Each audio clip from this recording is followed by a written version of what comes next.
আপনার কাছে যদি এরকম সাদা কালো ছবি থাকে, পুরাতন দিনের সাদা কালো ছবি, তো এগুলো যদি আপনি রঙিন করতে চান, তো চাইলে কিন্তু আপনি এটা খুব সহজেই রঙিন করতে পারেন। তো এটা রঙিন করার জন্য আপনার একটা ছোটো অ্যাপস লাগবে।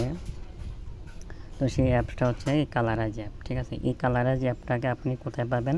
এটা পাবেন আপনি এই যে প্লে স্টোরে, ঠিক আছে। তো প্লে স্টোরে গিয়ে আপনি সার্চ করবেন কালারাইজ, ঠিক আছে। এই কালারাইজ আমি এটা সার্চ করে ইনস্টল করে নিয়েছিলাম আগে থেকেই। এই যে নিচে দেখেন কালারাইজ অ্যাপসটা, আইকনটা দেখে আপনি ডাউনলোড করে নেবেন।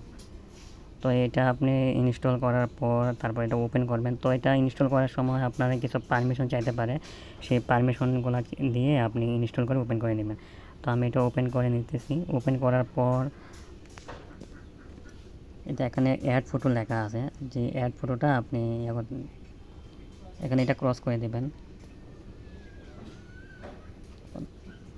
এখানে অ্যাড ফটো লেখা আছে, এখানে এই যে অ্যাড ফটো, এই অ্যাড ফটোটাতে ক্লিক করে আপনি ফটোটা অ্যাড করে দিতে পারেন।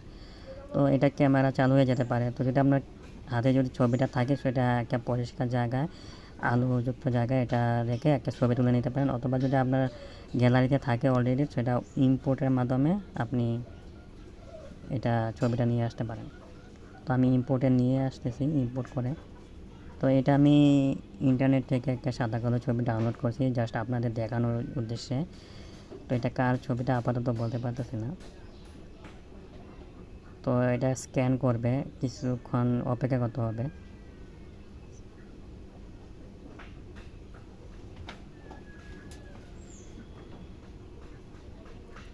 এই দেখেন এটা আপনার কালার হয়ে গেছে, রঙিন ছবি হয়ে গেছে। তো এখানে আপনার নিচে দেখেন ডান বাটন অপশন আছে, এই যে উপরে, এই ডান বাটনে ক্লিক করে দেবেন।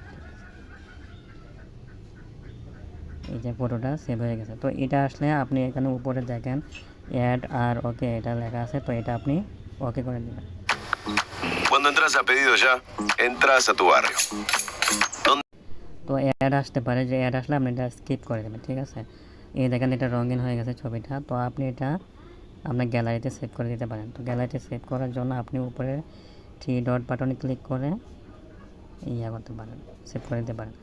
আবার দেখেন এখানে C this the before and after এটা লেখা আছে, এটা দেখে আপনি বুঝতে পারবেন যে প্রথমে ছবিটা কী ছিল আর এখন ছবিটা কী আছে, ঠিক আছে। তো এইভাবে আপনি আপনার সাদা কালো ছবি রঙিন করতে পারেন। তো ভিডিওটা কেমন লাগলো জানাবেন, যদি ভালো লাগে লাইক কমেন্ট শেয়ার করবেন। ধন্যবাদ।